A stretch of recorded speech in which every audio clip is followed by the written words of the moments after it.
Hey y'all, hey, this is Dr. Scenario Copeland, and this is your wisdom point of the day. Maybe it's more of an encouraging point.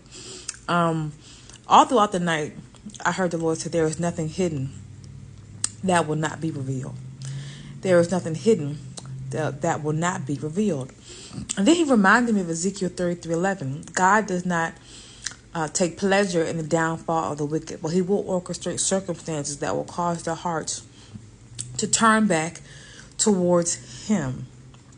However, sometimes, even when God causes certain circumstances, sometimes people are lifted up in pride and they're comfortable within their sin. They won't even heed to God's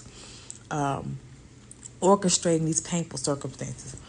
I say all that to say, there are many of you who may hear this under the sound of my voice. You've been mistreated, you've been mishandled, you have been misunderstood, you have been done really, really dirty by people who claim to love God. And there's a part of you that's saying, how can you love God and then treat people this way? How can you love God and be actively lying, actively deceiving people, actively not telling the whole truth, or even apologizing for the decisions that you have made that have negatively impacted someone else, including yourself, caused you a great deal of pain? I want you to know that God hears, God knows, and God sees.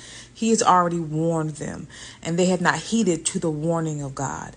Remember, God takes, again, no pleasure in publicly humiliating people, but he will warn them, and he will use their public humiliation to turn their hearts back towards him. And there are many of you who have been done so wrong, and you've caused yourself to even question God and God's sovereignty, because you're saying, God, how can you allow these people? Where's your conviction? Where's your Holy Spirit? These people are still shouting, flipping, dipping, and slipping, saying they love God, but you can't love God enough to apologize. You can't love God enough to obey him. You can't love God enough to treat your neighbor with kindness. You talking to God so that you're not living. How, God? How? God is telling you, one, stay focused on your gift, your call, what God has called you to do. Purify your heart, humble your heart, and forgive. God sees. And again, he says, vengeance is mine, I will repay. Pray for your enemies and those who despitefully use you. But don't think for 1 minute that someone's going to be able to mishandle and mistreat a child of God or God's people and get away with it. God is long suffering.